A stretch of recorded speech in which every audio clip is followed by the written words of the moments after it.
چلو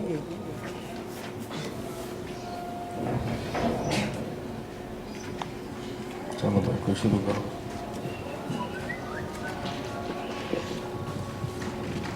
بسم الله الرحمن الرحيم. اللهم صل على محمد وعلى آل محمد كما صليت على إبراهيم وعلى آل إبراهيم إنك حميد مجيد.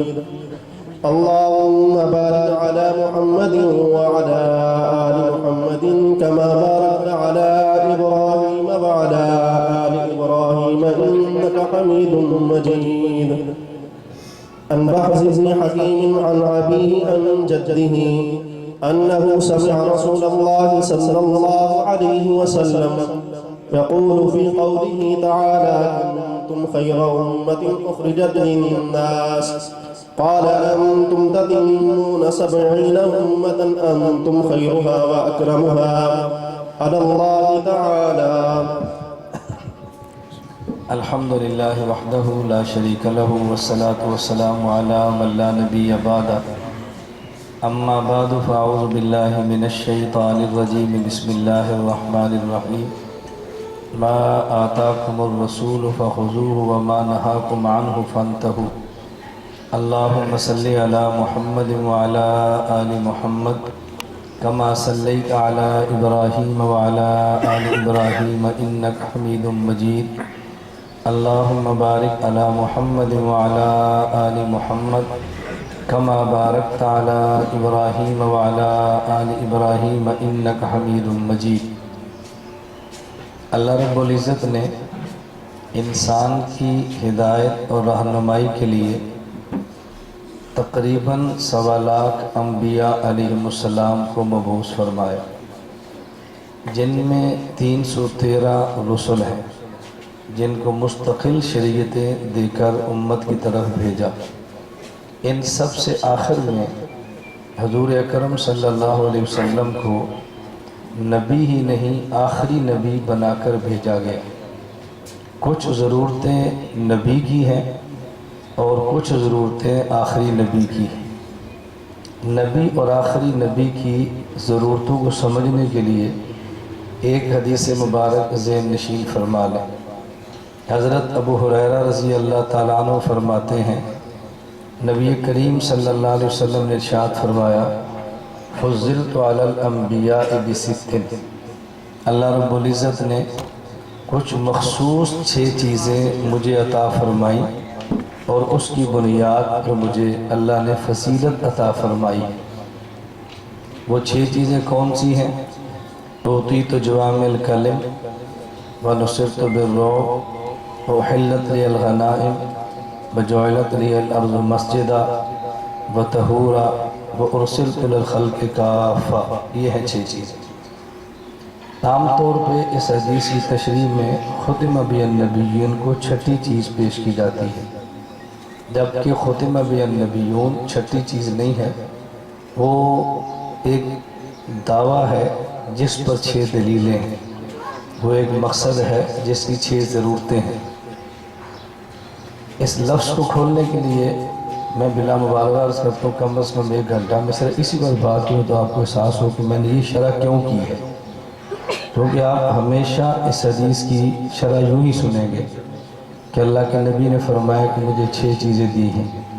نمبر 1 جوامع الکلم، نمبر 2 روب بھی کتنا مسیرت شہر ہے دوسری روایت میں کہ 1 ماہ تک کوئی شخص مجھ سے دور ہو، 1 ماہ کی مسافت پر، وہاں بھی اس پر میرا روب چھا جاتا ہے.